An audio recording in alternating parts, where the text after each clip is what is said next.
जो मान्छे आफ्नो हुन सक्दैन त्यही मान्छेको माया चाहिँ किन यति बढी लाग्ने हो क्या है भगवान्ले पनि के सोचेर यस्तो बनाउँछ जस्तो लाग्छ क्या जो मान्छे चाहिँ आफ्नो नसिबमै छैन आफ्नो खप्परमै छैन त्यो कुरा मलाई थाहा छ तर पनि त्यही मान्छेको चाहिँ एकदमै माया बढी लाग्दो रहेछ क्या यो चाहिँ ह्युमन नेचर नै रहेछ जो कुरा चाहिँ तपाईँले पाउन सक्नु हुँदैन त्यही कुराको आश बढी लाग्दो रहेछ क्या अनि त्यही भएर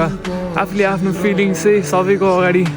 एक्सप्रेस गर्न जरुरत छैन जस्तो पनि लाग्छ बुझ्ने मान्छेले आफै बुझ्छ नबुझ्ने मान्छेले बुझ्दैन उसलाई जति रोक्न खोजे पनि जति सम्हाल्न खोजे पनि जति माया गरेर राखे पनि त्यो मान्छे जान्छ नि त्यो तपाईँको हुनै सक्दैन क्या अनि तपाईँको फिलिङ्सको कदर गर्ने मान्छे नै छैन भने के भ्याल्यु रह्यो त तपाईँले एक्सप्रेस गरेको फिलिङ्सको होइन आफ्नो नि एउटा कदर होस् है मायाको पनि एउटा कदर होस् जस्तो लाग्छ मलाई चाहिँ जो कोहीबाट पाइँदैन यस्तो कुरा चाहिँ पाइने भए भए त त्यो मान्छे तपाईँले पाउनुहुन्थ्यो नि होइन नपाउने भएर त कदर भएन नि त्यो सोच्नुपर्छ र मरिहत्ते चाहिँ कसैको लागि पनि गर्नुहुन्न जस्तो लाग्छ क्या मलाई किन मरिहत्ते गर्नु पऱ्यो त जब कि तपाईँले उसलाई सम्हाल्नै सक्नु हुँदैन तपाईँको नसिबमै छैन ऊ जतिसुकै तपाईँले कर गरेर पनि त्यो मान्छे तपाईँसँग हुनेवाला छैन किनकि तपाईँको नसिबमा त्यो मान्छे छैन भनेर तपाईँले बुझ्नुपर्छ फुलेको फुल एक दिन ओइलाएर जान्छ सुकेर जान्छ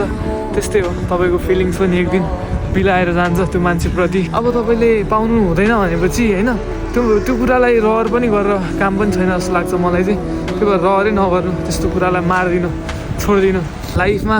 कति मान्छे आउँछ जान्छ जो मान्छे तपाईँको हरेक पलमा तपाईँलाई साथ दिएर बस्छ त्यो मान्छेलाई चाहिँ कहिले पनि नगुमाउनु होला उसको कदर गर्न सिक्नु होला दुःखको बेला तपाईँलाई कसले साथ दिन्छ त्यो मान्छे चाहिँ तपाईँको लागि एकदम बेस्ट पर्सन हुनेवाला छ सुखमा पनि हात समातेर लग्नु होला हुन नसक्ने कुराको जिद्दी गरेर पनि नबस्नु होला आशै मारिदिनु होला त्यही भन्छु म तपाईँहरूलाई त्यही हो यार